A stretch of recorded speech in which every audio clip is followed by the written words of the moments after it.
The reason they like reading my stuff is that I've always got real life examples to prove what I'm saying. There's a lot of good people that listen to this podcast. Other than God and my family, deer hunting would be next in line on my list of priorities. From the bottom of our hearts, it's just fantastic and awesome to have the support that you guys are getting. People ask me about expandable broadheads and love swings. Chasing Giants with Don Higgins and Terry Peer. Brought to you by Osseo Camo, nature's most lethal camouflage. Follow along as Don and Terry discuss the techniques, strategies, and dedication needed to harvest one of God's most amazing creations, world-class whitetails. Welcome, everyone, to the Chasing Giants podcast, episode 177. With Don Higgins, I'm Terry Peer. We're brought to you by Osseo Gear. This episode's releasing on July 9th, 2023, and we went through Don's most, what do we say, almost your favorite time of the year, and that's July 4th week. You have been a trail camera dispensing machine over the last week since we last talked. So let's talk about trail camera deployment, how many you got out, where you got them out, and talk about what the next steps are looking for the next giant of 2023.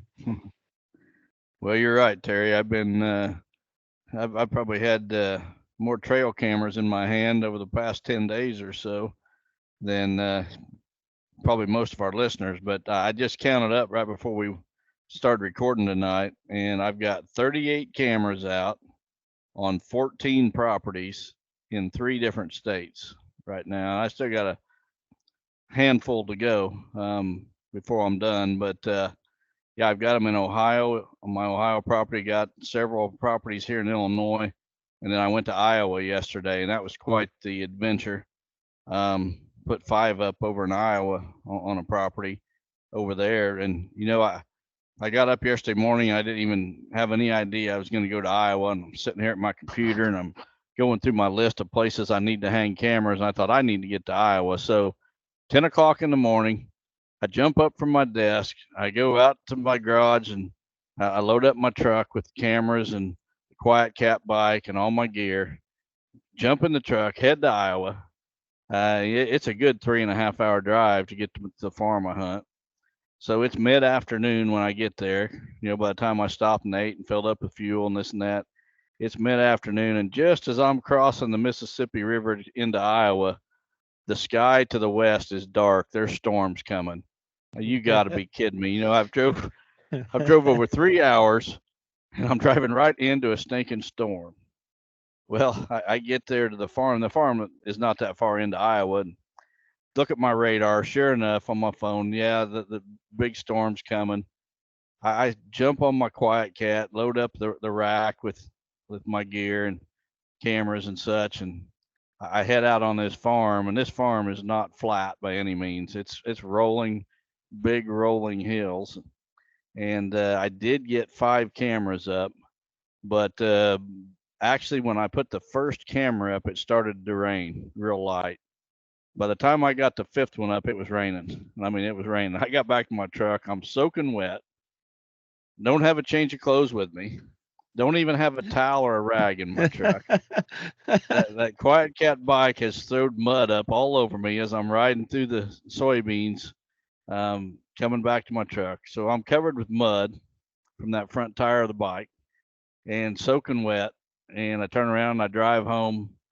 And by the time I got home, I was just about dried out, except for my feet. My feet in my shoes. My shoes were soaked, so my socks were still soaked when I got home. But, I got to thinking to myself on the way home, how many people are so ate up with big deer that at 10 o'clock in the morning, they get this crazy idea that they're going to drive to another state. And they run out and they throw everything in their truck and they take off, get there and it's raining, and they go out anyway. And I'm talking, I'm way off the road. I'm a half mile off the road anyway, hanging these cameras and soaking wet, muddy, and turn around and drive home the same day. So if I shoot a big one this year, I'm telling you, I've earned it, because I haven't. Here's the crazy thing is a lot of folks think that I only hunt my own farm. That's their excuse. The only reason I kill big deer is I only hunt my own farm. I've got these deer trained or whatever they think. And it's really simple. But the fact of the matter is, I have not shot a buck in 2 seasons. The last buck I shot would have been the Joey buck. In 2020, I shot Mel and Joey. In 21, I did not shoot a buck. 22, I did not shoot a buck. And I'm not complaining about that whatsoever, but I've been doing what I just described in Iowa. I've been doing crazy things like that for 3 years and have not shot a buck now. And when you're chasing world-class bucks, you're not going to shoot one every year. I don't care how good you are, or what properties you got, because they're just not going to be there every year. And you got to cover some ground. Yeah. Or you got to have 10,000 acres or something stupid like that you have just a larger sample to get that into the bell curve. But yeah, I mean, people just don't understand the amount of work when you're trying to do what you're doing with world-class whitetail, not just hunting age structure and mature bucks, but hunting elite level world-class whitetail. One of two things has to happen. You're covering a whole lot of ground like you are, or you just have stupid amount of acreages that you have locked up that you're able to manage. One of the two has to happen.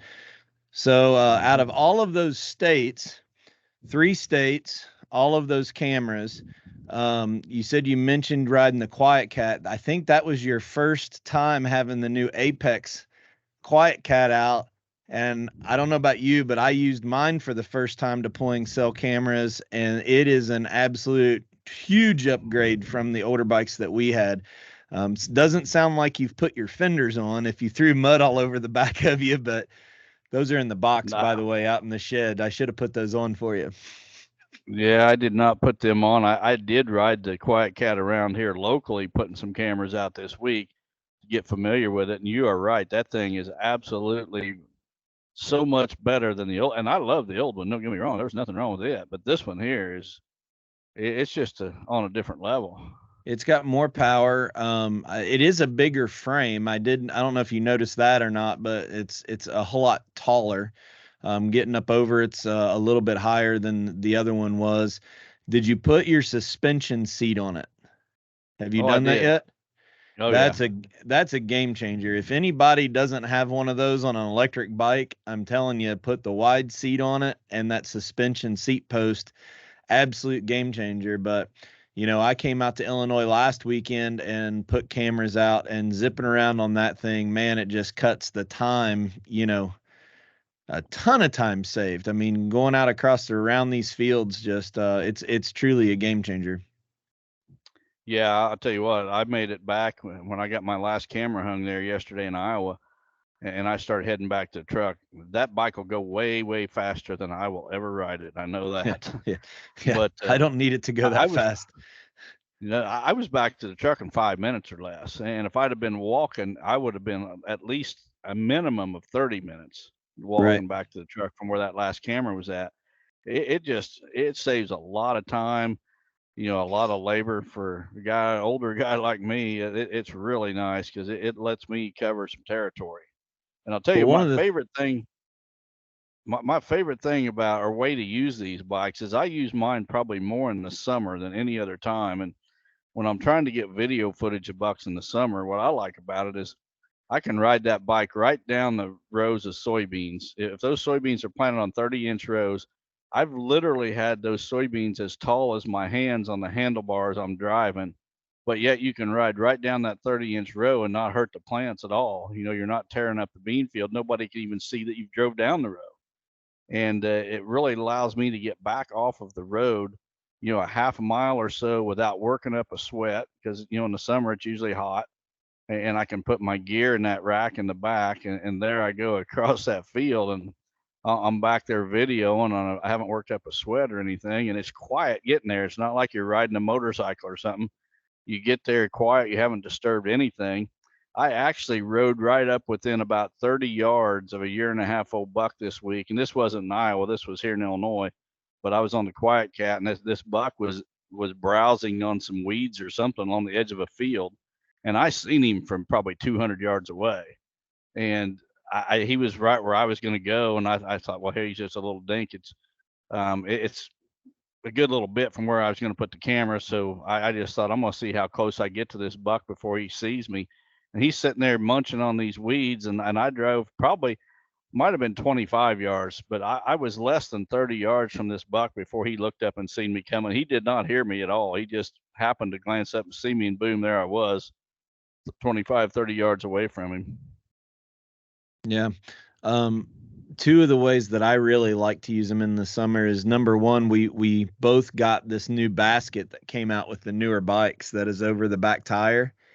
And I was wondering how much weight I could put in it and basically still be stable and not feel like I'm going to crash the thing, because I don't go fast on the thing anyway.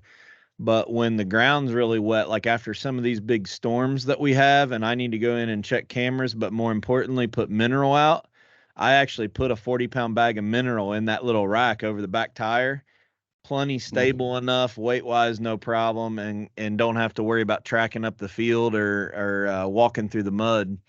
And then, in Illinois, where you have like these big fields that you were talking about, and if we need to get to the other, cutting across those fields is pretty nice usually, but if it's too muddy, having to walk around these sections, I mean, these fields in Illinois are not like they are here in Kentucky. A 5-acre field around my house is a big field. But you get into these, quarter sections, half sections where you have to go around the long way to get in somewhere. I mean, you'd be a day walking just a couple pieces of property. So really a game changer for us in the summer. Yep. Wouldn't want to be without it, that's for sure. Well, one of the things I wanted to touch base on before we move on to the Osseo spot, and it has to do with going around on these farms, is if people watched my social media, I got bit by 2 ticks, and I think one of them was on me for at least a couple days. So just want to encourage everybody, and I don't know, maybe you know more about this stuff than I do, Don, but everybody that I've talked with has said the insect level and the ticks are really bad this year. And I don't know if it's because we didn't have extended times of cold, in the Midwest, except for that cold snap around Christmas time, or if there's other factors to it. But please make sure you guys are taking tick bites serious. I've talked to quite a few doctors, and Don and I have a lot of friends that, I know I can think of 7 right now that listen to our podcast every week that are fighting Lyme's disease from these tick bites. And it's just nothing you want to mess with. If you get bit, call your doctor, get in and get on that antibiotic. If you get on it soon, you can manage it, and you have a whole lot better shot at battling this thing. But I mean, these people that are battling this Lyme disease, it'll get you down, and it'll keep you down for a long time. Yeah, it's bad news. Fortunately, I've never had to deal with it, but I've got friends that have, and you definitely don't want it. Yeah. All right, well, we're going to take a quick break, listen to a spot from our friend Joe Miles at Osseo, and we'll be right back. We're going to try to get through 8 questions tonight because so many questions are coming in now through the week that we're going to try to knock out a bunch of them today. So we're going to come back and get straight to the questions this week. Osseo Gear introduces a premium line of bow hunting gear that is unmatched, pairing nature's finest camouflage with the best technological innovations. Osseo Gear brings whitetail bow hunters the gear they need to be the best at their craft. The unique camouflage mimics the intricate feather pattern of North America's greatest predatory creatures. Designed for invisibility, built for comfort, and engineered for function. Visit OsseoGear.com. That's ASIO Gear.com to start shopping. Osseo Gear. Prepare to be invisible. All right, Don, so since neither one of us have pulled cards yet or have a lot of intel from the cameras that we put out this week, we thought we would take an opportunity to burn through a few more questions. So we know this segment is usually some of the favorite of our listeners anyway. So you and I thought it'd be a good opportunity to try to get through a few more and get straight to it. So I'm going to put the first question up on the screen and let's get rolling. So the first one comes from Mike from Steedman, Missouri. He says, Don and Terry, thanks for all you guys do. You all help a lot of people in many ways and set a good example for others to follow, being a light in a dark world. I have a question about CWD. Kansas is exploring the supplemental feeding CWD relation. saying feeding concentrates deer, which can increase CWD transmission. Since 1996, 33,312 cervids have been tested for CWD per the Kansas Department of Wildlife and Parks website. 738 total have tested positive in that span, with 735 positive for deer. That's 0.02% positive test in 26 years during a span with feeding allowed.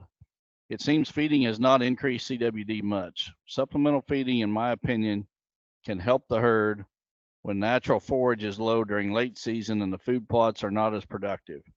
Do you think feeding a high quality supplement will help the herd, or do you think it will only promote CWD and hurt the future of the cervids? Well, Mike, I actually had a couple of questions submitted about the CWD this week, yours being one of them, and both of them referenced the Kansas situation. And I also talked to a very prominent individual in the whitetail world. I'm not going to mention his name because I don't have permission to use his name. But we were discussing the whole CWD situation. And this individual was saying, and I agreed with him, the captive deer industry has been the scapegoat for CWD.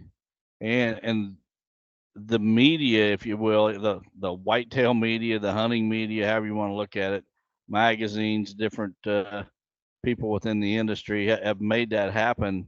And it's almost like some of the other social issues of our time where the big media has kind of driven the narrative. And to be honest, I don't know of any hunting group, hunting organization that's doing more research in regards to CWD than captive deer breeders. Now, I don't care which side of the fence you stand on in regards to captive deer. Maybe you hate them and think they all ought to be outlawed. Maybe you raise them. That's totally irrelevant here. It's the fact of the matter is there is no group out there, no university, nobody is doing more to try to find a solution to the CWD situation than these captive deer organizations. And they've actually isolated a gene in some deer that makes those deer, or appears to at least to make those deer resistant or immune to CWD. And in the conversation, I'm going to bring this around. I kind of went down a little bit of a rabbit trail here, but I'm going to bring this around. This individual also said to me that, he thinks that nutrition likely plays a key role in a deer's susceptibility to CWD. And, again, this is not proven science. There's going to be people on the other side of the issue saying there's no proof. Well, there's no proof that eliminating supplemental feeding is going to help with the spread of, or stop the spread of CWD either. I think there needs to be a balance, my opinion. I think that even if I don't think that corn piles are doing the deer herd any good whatsoever. And most of the states that are allowing baiting, most of the people that are putting out any sort of feed for deer are doing it for the purpose of drawing deer in to shoot them. It's a bait pile, no different than baiting bears or whatever. That situation to me is a little more, I'm kind of on the fence about that one. I understand that in many areas it's a tradition that's gone on for generations, but really that is doing no good for the deer herd. Supplemental feeding, on the other hand, is a totally different situation. You take a guy that's supplemental feeding outside of hunting season, he's not doing that to drag in deer to shoot them. He's doing that because he really cares about the health of the herd. And if he really cares about the health of the herd, the vast majority of the time, that individual is not just putting out a pile of corn. That person who cares enough to feed outside of season, almost the vast majority of the time, he's going to be supplying a nutrient-rich feed that includes a whole lot more than just grains. He's going to have pelleted supplements in there with it and such. And that is totally different. And I think that a lot of these states and the biologists have kind of gotten on board with the narrative that we got to stop the feeding of the deer. Well, when it comes to the baiting aspect, maybe I can go along with that part. But the supplemental feeding, especially outside of hunting season, I don't know that's a good idea. In fact, I think the benefits of that supplemental feeding could far outweigh any negative impacts. And it's a political disease. It seems like everything in our society today has become politicized. Every issue, when really is no different. And I know there's a lot of people that I respect a lot.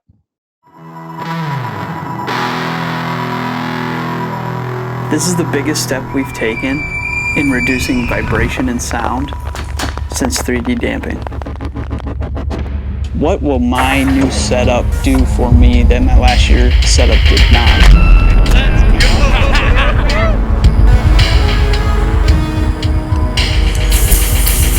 Matthews pioneered damping. We own silence. We own stealth. Okay, the next question comes from David Prygon from Galesburg, Illinois. He says, you guys are great to listen to, very informative. As for trail camera monitoring, how much antler growth should a buck have on July 1 to predict a 200-inch rack on October 1? By August 1, how much additional growth can you expect by end of velvet growing season? Is there a percentage of growth to expect? Well, David, every buck is individual, and there's an antler growing season or window, if you will, from roughly about the 1st of April until the end of August. And as I've said before, there's some bucks that'll put on a lot of inches early in that cycle, and others put on most of their growth at the end of that cycle. So it varies greatly. But if you've got a buck that's going to end up with a 200-inch rack, you're going to know it by July 1st. I mean, he's going to have a lot going on. That doesn't mean he's going to have 200 inches on his head July 1st, but there's going to be enough on July 1st that he's got a real good chance to hit that 200-inch mark. But there's a lot of bucks that they wrap up their antler growing in July, where a lot of others, they're going to grow into the end of August. So it varies greatly from individual to individual. That's something I've seen real well when I had the captive deer years ago. Every buck was individual, and how they grew was individual. There would be bucks that, the 1st of July, they looked, way bigger than anything in the pen. And then by the end of August, other bucks in that pen would pass them up. So it just varies greatly. So Don, one of the things that we get this time of year is people send us trail camera pictures and say, what do you think of this buck, or how much more is he going to grow? We really can't answer that question. The things that you're looking for in trail camera pictures this time of year are what? Mass, tine length, non-typical points. And I guess as long as it's not pointed out to a sharp point, it's still going to be growing to some degree, right? That's exactly right. So what I'm looking for is a big frame, long tines, number of points, things like that. And then, how much is bulbed out on the end of those growing main beams. Is that beam getting ready to split again, or is it going to come to a point at the end of that main beam? So one of the other questions, a really good idea around July 1st. Yeah, one of the other questions we get is, will mass continue to increase, or is the mass the same from the time it grows out? Mass does not increase. If that mass is going to be there, it's going to be there from the get-go. So basically the diameter of that antler, or circumference of that antler, is going to be the same from when it grows out from the head. It doesn't start at 1 inch and end up at 3 inches. Right. Well, when that antler is forking off, to put another tine up or whatever, yeah, it will add circumference. But then, once that tine starts growing up, it's going to have all the circumference it's going to get. Right. All right. Well, if people have noticed a little bit difference in the audio, we had a little bit of a technical difficulty. The video of Don is going to drop off, but for the people watching on YouTube, I'm still sharing the screen so you guys can read along with the questions. We're going to proceed on and try to get these extra questions done today. But just so everybody knows, we did have a little bit of a technical difficulty and only have the audio of Don. So if it sounds a little bit different, that's why. Don, I'm going to put up on the screen question number 3. Okay, this one comes from Austin New from Lebanon, Ohio. He says, "Hi, my name is Austin New. I'm from Ohio, but hunt in Kentucky, just south of Somerset. And we're getting started on getting our fall food plots in here in the next several weeks.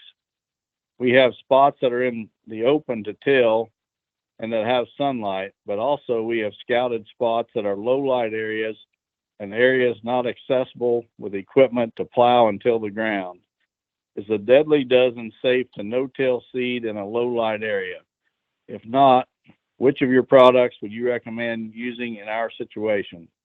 Love the podcast, and I've learned so much about food plotting. It has been a huge help to me, being this mine and my hunting crew's first time being able to put food plots on a hunting property. God bless." Well, Austin, the reason I picked your question is because I get this question all the time. What can we plant in an area that's shaded, gets very little or no sunlight? And what we need to remember about growing plants is sunlight is as important to those plants as water. So would somebody say, what can I plant that doesn't require any water? There's nothing. And there's nothing that's going to do well in a shaded area. There's some things that will grow, but they're not going to thrive.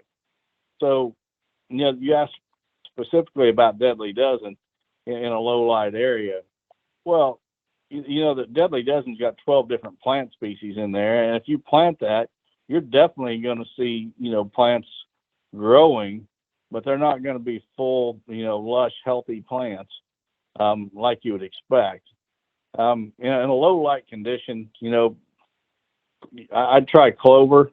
And again, it's not going to be near as full and lush as it would if it got sunlight, but I'd try clover. Oats would be one. Hopefully as we progress into fall and the trees start losing some of their leaves, you start getting a little more sunlight, and then whatever you plant will come on. But people really need to think of sunlight as important as water.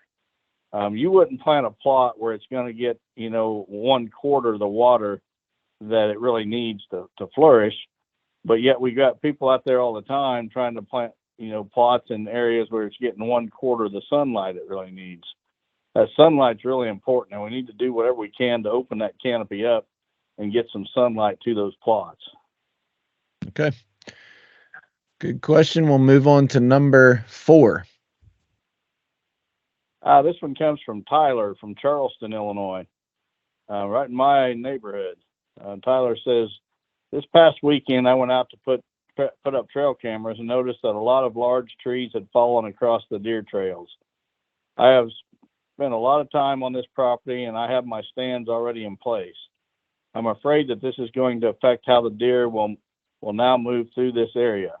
My question is, do I try to get in there and cut the fallen trees, or try to figure out how they will now navigate it and move my stands? Thank you for all you guys do. I never miss an episode." Well, Tyler, I would get in there and I would cut the trees. I would make sure those deer could still move past your stands. And the reason I say this is if you've hung your stands in the right spot, you've got really good access, and you can get in and out undetected, and you can also play the wind. Those kind of areas are hard to find, and if you've already got them, you might as well take advantage of them. And the fact that you've already got your stands up, I would just go in there now with a chainsaw, and I would make sure that those deer could continue down the trails that they were, following previous to that storm coming through and dropping them trees. That would be the best option. That's where the deer want to travel anyway. You might as well just go in there and get it done. But don't spend the rest of the summer doing it. Try to go in there in one day and, bring help if need be. And, a lot of the bucks you're going to be hunting this fall are probably not there right now anyway. So get in there with a chainsaw, open up them paths that the deer were already using, get out and stay out, and you should be good for this fall. Now, when you say take a chainsaw in there and cut it, Don, are you talking about cutting up the whole tree, or say that the tree fell across the path and we can just take like a 30-inch section of the tree directly over the path and just cut that out, kind of just like an opening in the down tree? That's exactly what I do, Terry. Well, I'm not talking about going in with all your buddies and pickup trucks and everything else and cutting up firewood and removing the whole tree. Just to cut that section across the trail, whether it be 3 or 4 feet wide or whatever. Just allow those deer to continue down that trail, without that down tree blocking their way. And it shouldn't take long with what I'm suggesting. Just like you said, Terry, a 3 foot or so section, cut it, throw it to the side, and make sure you got a path that you could walk down. Yeah, save the firewood for maybe January, February project if you're going to clean up, but definitely not this close before season. I know that both you and I have used that technique when we're trying to funnel deer. If they have a choice of 2 paths, we can drop a big tree and then just cut a section of the tree out for where we want them to walk. We've used it for intentionally. So in this case, if the tree fell across it, we could just use that method to open it back up so they keep using it, right? Yeah, exactly. And for those who follow the Whitetail Master Academy, the Chasing Giants section on that website, I posted a video earlier this spring where I did exactly that. Austin Razor was here helping me, did an aggressive TSI cut through a wood lot. And when he got done, then we went in with my skid loader, and he went ahead of me, and he just cut like a 6 foot wide section out of these down trees, and I would use a skid loader and toss it to the side. I created a path about 6 foot wide that I could drive that skid loader right through all those down trees. And, then I went in later this summer. It was probably 6 weeks or so after we cleared that path and vegetation started to green up. I went in with a little garden sprayer and some Roundup and Oust, and I sprayed just a narrow 12-inch, 18-inch wide path right down the middle of that 6 foot wide path that we had cleared. And so once that's done, I'll never go in there again and clear that path. I've got it where the deer can use it. Now I'll just let the weeds and briars grow up and down that path, and the deer will keep it open. They'll keep using that path. But, get it open, keep it open, or get it open and get it established, and then the deer will keep it open. All right. Good question, though.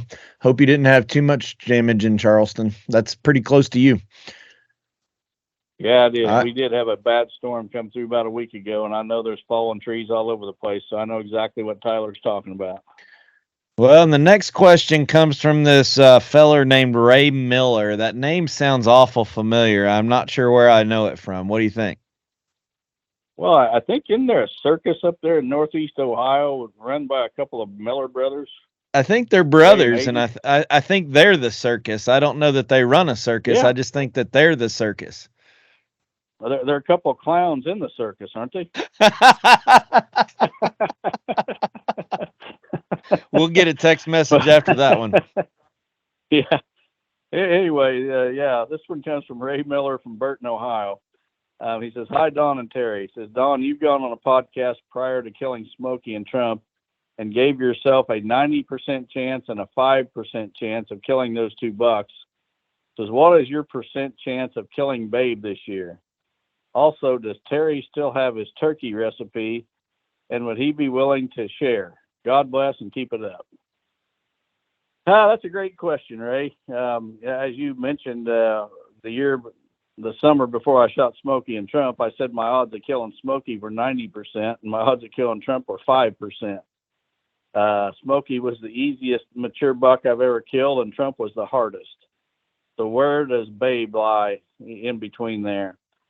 And I'm going to say this: I have not got a picture of Babe yet, which I'm a little bit surprised about. Now I've got a lot of cameras out that I have not checked, but I've also got, I think, 3 cell cameras out within his range.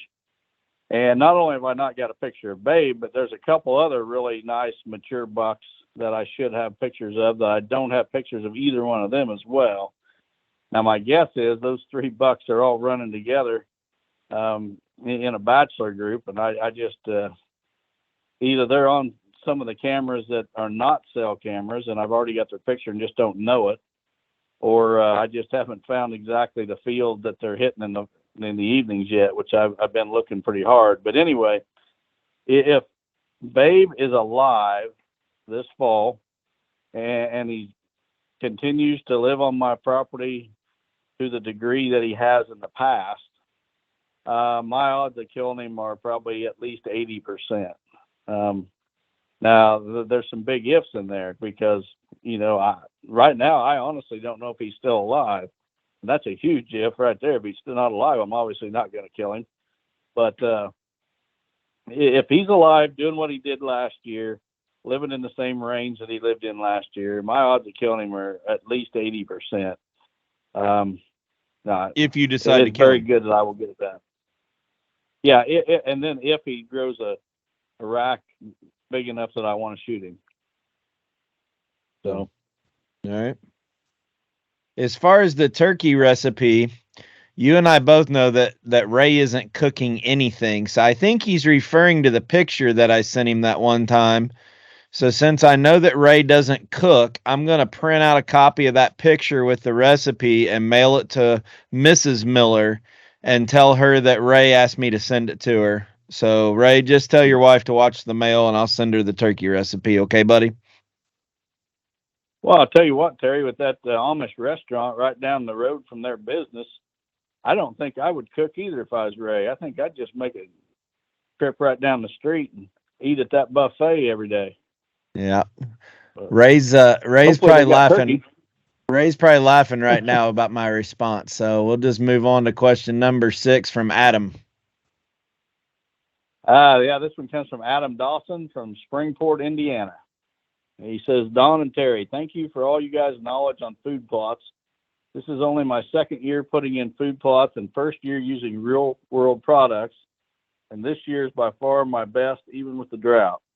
My question, I've been wanting to try during the off season the Maximizer mineral to help out with EHD problems and to add missing nutrients to the deer need. To start a new Mineralic, what's your advice? Is any particular place better than another? And how much? Whole bag or half bag at a time? And how often should it be freshened up on average? Adam, when I want to start a Mineralic, I just did it the other day on my Ohio property when I was there. I'm looking for an area that the deer are going to frequent. You don't want to expect deer to go a place they're not already at. You need to get in where there's plenty of deer sign. And then I want it in a place that's easy for me to access. I don't want to stomp through an entire bedding area to put a Mineralic in. I don't care if they get there at night. I don't expect them to feed in it during the day.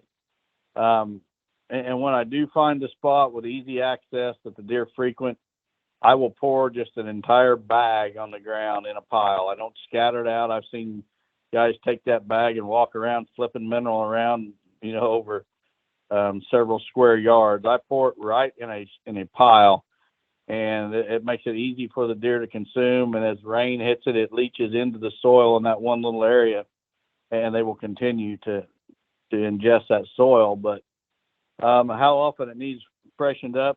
If you're going to use a whole bag, in most situations, I'll start with a whole bag in the spring, say around, end of February, 1st of March. As those deer are coming out of winter, they're going to start craving some of those nutrients. And so I want to have it there for them from the beginning. And then I'll freshen that up about the time I put my cameras out in 1st of July. So I typically figure 2 bags for every site, every mineral site that I've got. One there end of February, 1st of March, and then freshen it up about the 1st of July when I'll put a camera on it. And if you do that using a whole bag each time, that should get you through the year. The other question I get a lot, you didn't ask it, but I get a lot of guys asking, well, how many mineral sites, or how many acres per mineral site? And that's going to vary depending on the layout of the land, how much tillable acres you got and how much wooded. But on an average, you're going to want to look at about 1 mineral site for every 40 to 60 acres. And if you do that, the deer are going to likely encounter a mineral site, and every day during a 24-hour period as they're up and active at night or whatever. They should encounter at least one of your mineral licks and have a chance to consume some mineral. All right. Good answer. Good question. We'll put question number 7, I believe, up on the screen, and you can read it here from Andrew. Yeah, this one's from Andrew Jones from Springfield, Illinois. He says, Don, I believe this question may strictly be for you. Sorry, Terry. My lips are sealed. I'm doing my very best to follow your methods of food plot planning, which includes ground prep the fall before spring planting. That being said, it seems like something has slipped through the cracks in all of the many recent talks of food plotting is the status of the Enlist soybeans. The last conversation I remember was that they were again offered this spring still as a test bean to real-world customers. Please correct me if I'm incorrect, and they are here to stay. Again, going off memory from many, many episodes ago, I believe there was still some debate on whether or not, with added herbicide resistance compared to Gen 2 beans, if deer were as interested in feeding on them late season or not. Would appreciate hearing your thoughts. Thanks. Andrew, there is absolutely no doubt in my mind that the Enlist soybeans are not nearly as attractive to deer as the Generation 2 soybeans. We started the Enlist soybeans from demand from our customers who were having issues with resistant weeds such as water hemp and mare's tail. The glyphosate or Roundup that they were spraying on their Gen 2s just wasn't touching that. And so they wanted to be able to spray other chemicals to kill those weeds.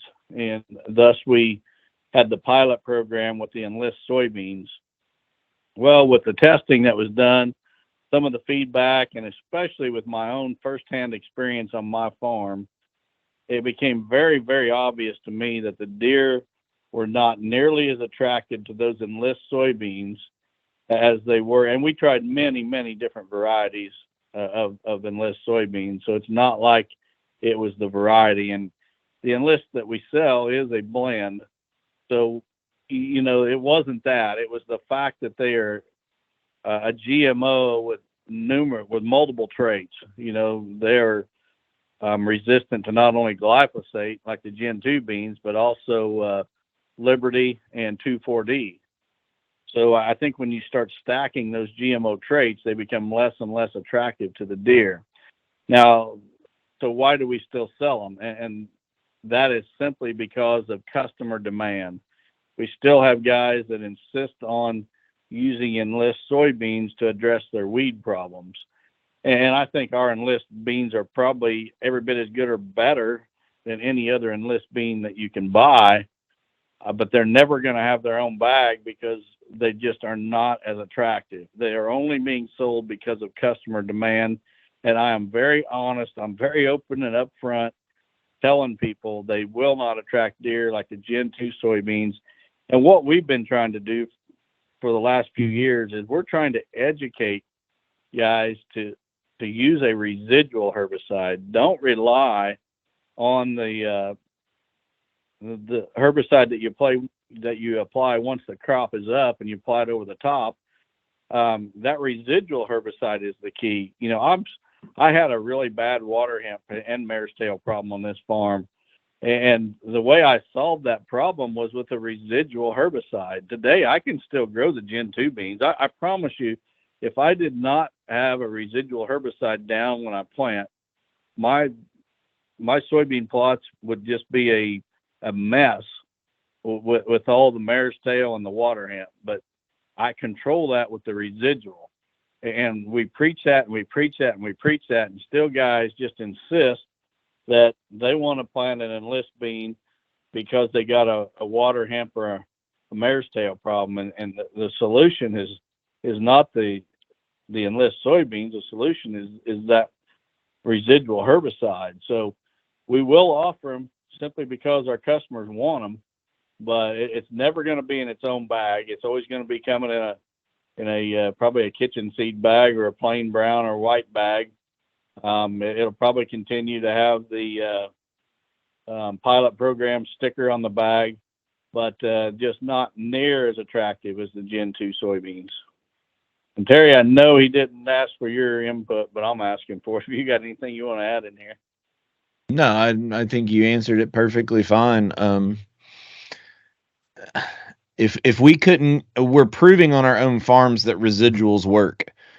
I mean, it's you know, it's I think people just need to understand chemicals are very intimidating for a food plotter. The farmers kind of take it for granted because they're half chemists that do this every day. But I think the lack of knowledge and maybe the lack of access at Tractor Supply for some of these chemicals makes it a little bit harder. And that's why we're trying to offer more of these herbicides and kind of clear-cut solutions, if you will, on the Real World website. We're going to continue to grow that for people just because it's pretty intimidating to the average food plotter to play chemist with some of these chemicals. And you dump so much time and money in fertilizer and seed and work to make a mistake on your herbicide and then kill your plot.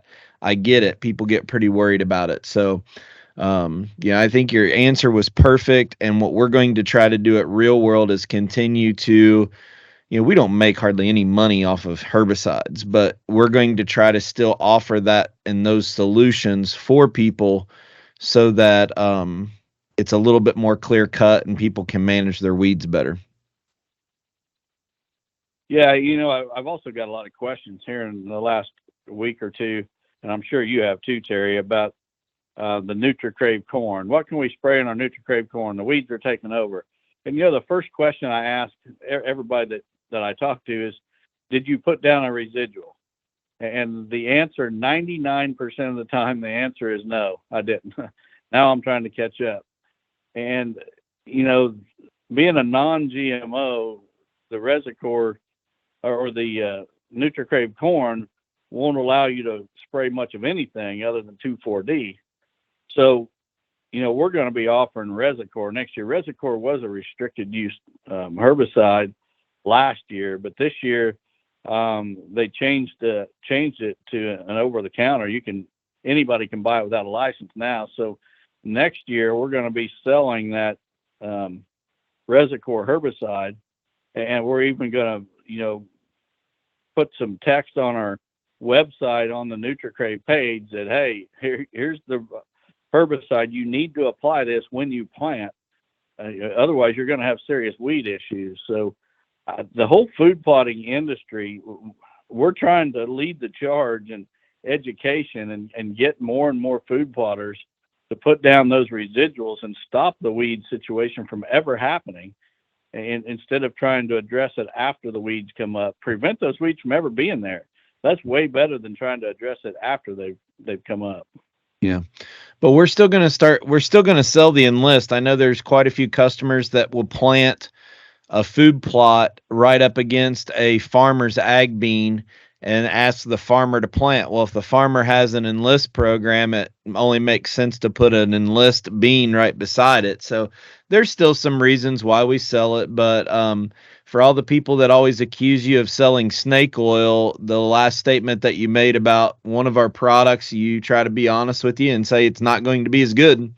I don't know any other company or owner of a company that would do that for its customers. So kudos to you on that one. And we'll move on. This will probably be the last question of the night, especially since we only have audio from Raymond in Batesville, Indiana. Yep, this one comes from Raymond Lecker. I hope I said your name right, Raymond, from Batesville, Indiana. He says, I found a persimmon tree still holding and dropping persimmons December 2nd last year. I gathered a handful of persimmons and cleaned the seeds and put them in the refrigerator over winter. Then this spring took them out and planted them into pots. The seeds have begun to sprout and little trees have started to grow. My question is, will these trees that I have started from seeds from the tree that was holding persimmons so late in the year have the same trait?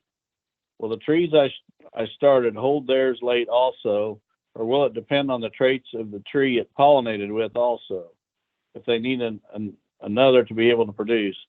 Or is it even consistent at all, or may a tree hold and drop at different times year to year? Was I thinking I may have struck gold with finding a tree holding food for deer later in the year to start my own trees from, but may just have false hopes?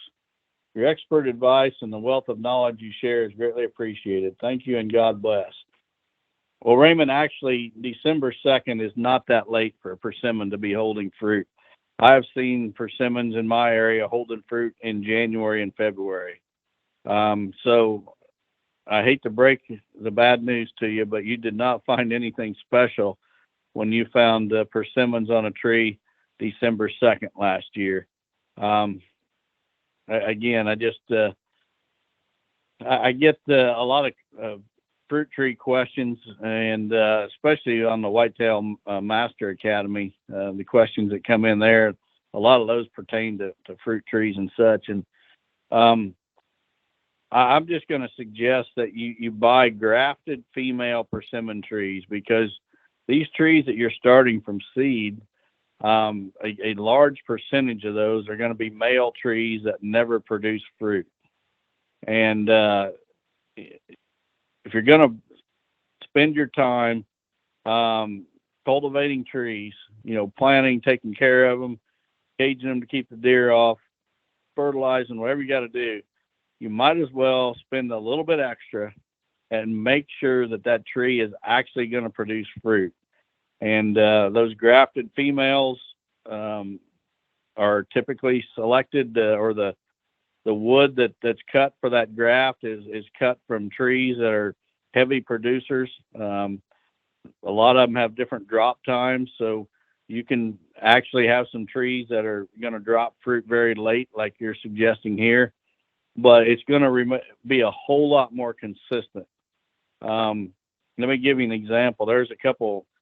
It's been about 3 years ago. I was on a property in Iowa, and there were some apple trees that were dropping fruit. And this was, I don't know, it was December, January. It was in the winter. And these apple trees still had some fruit on the tree, but they were also dropping fruit. And underneath those trees, it looked like basically a bunch of hogs had been rooting in the grass and stuff, as there was almost no apples on the ground. The deer were cleaning up those apples as soon as they hit the ground. There was a lot of deer sun. There was about, I don't know, 3 or 4 of these trees on this hillside, and the deer were absolutely hitting these trees on a regular basis. So I thought, man, I want to get me some of these trees going on my place. They're dropping this fruit late and such. I collected up a bunch of those apples, brought them home with me, cut the apples open, took the seed out, and I took that seed and I gave it to Jay Gingrich Tree Farm, and I said, grow these seeds in pots in your greenhouses, and I'll buy every one of them. Any tree you can produce from this seed, I'm buying them all. Well, he ended up with, 15, 20 trees or something. It wasn't all that many, but I took every one of them. I planted every one of them. Probably, I'm going to guess I planted them about 3 springs ago now. And they were in pots, and they were all, in about the 3 to 4 foot range when I planted them. Today, those trees are the scrawniest, worst looking, slowest growing, ugliest apple trees I've ever seen. I don't know if I will ever live long enough to see a fruit off of one of them trees. And actually, I've only got about 3 or 4 of them left alive on my farm. That's how, poorly they did. It wasn't from lack of care, because every one of them was caged. Every one of them was fertilized. I kept the weeds down around them, gave them the best of care, because I really wanted some of those trees like I'd seen in Iowa. But when you grow from seed, you're not getting the same thing that seed came from.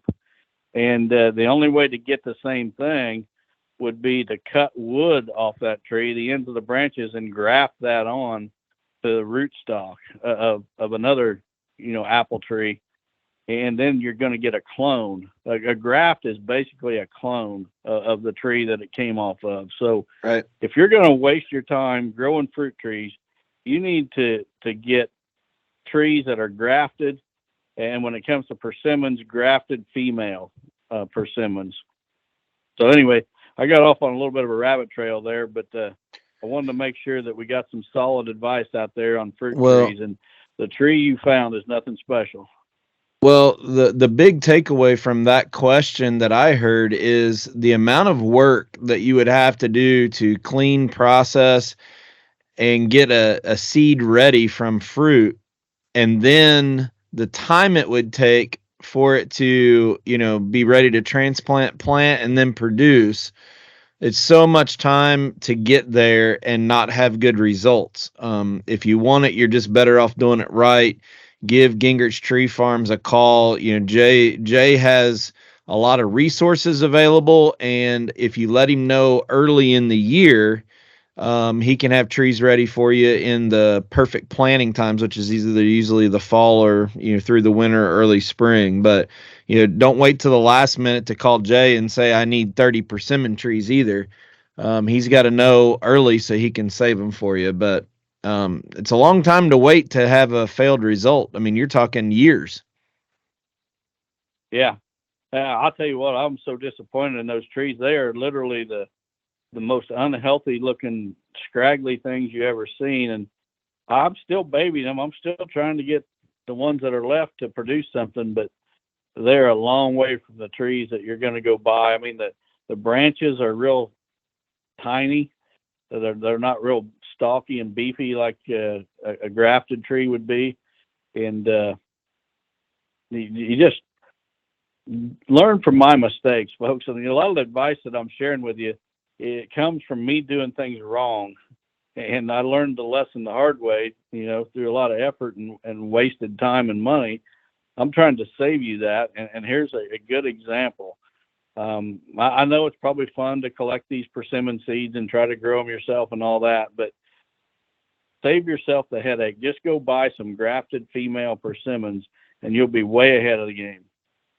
Yep. And if nothing else, give Kevin Thayer a call or follow him on social media. This guy does it in his kitchen, I think every week of the year. So he's always growing some concoction.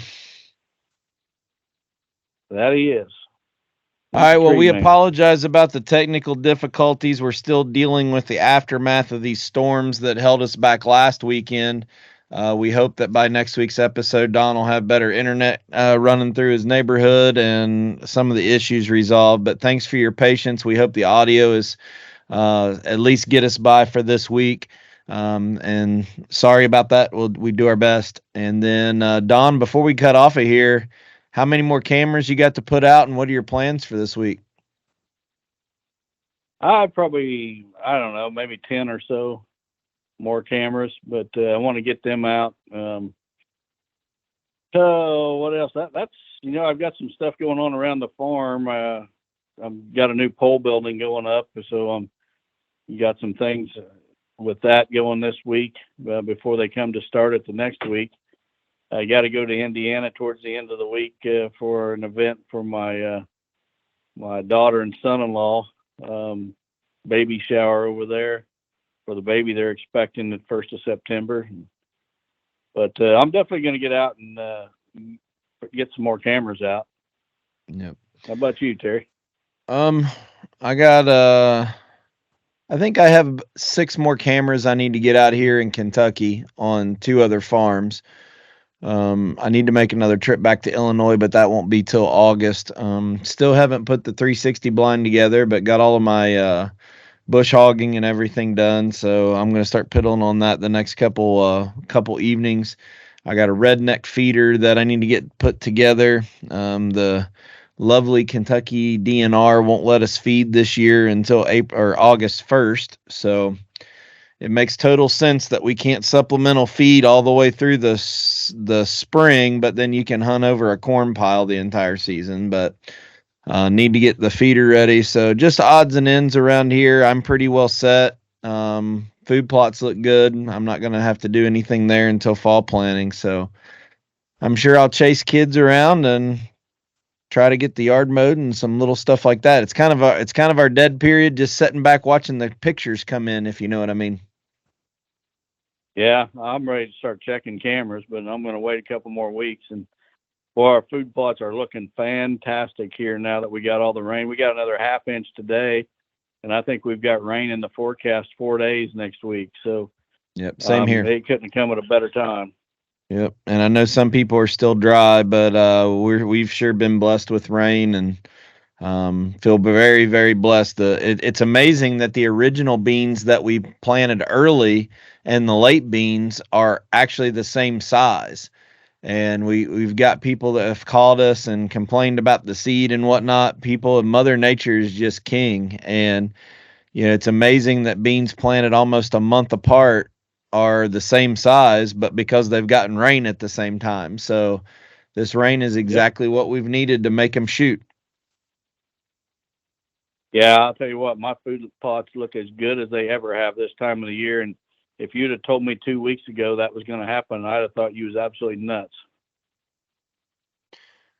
Mother Nature is king. So again, we appreciate everybody's time watching episode 177. We'll try to be back with full video next week. And we got some big things cooking here in the next couple of weeks that we're going to be excited to share with you. So stay tuned for that. We can't wait to share some news that's coming. Yep. Well, God bless everyone. Hope you guys have a great week. Take care.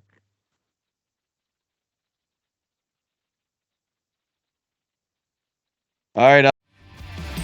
Chasing Giants has been brought to you by Osseo Camo, Via Farm Real Estate Company, 360 Hunting Blinds, Victory Chevrolet, Real World Wildlife Products, Matthews Archery, Novix Tree Stands, Gingerich Tree Farm, WildlifeFarming.com, Quiet Cat, and Vortex Optics. Thanks for listening, and tune in next week for another episode of Chasing Giants.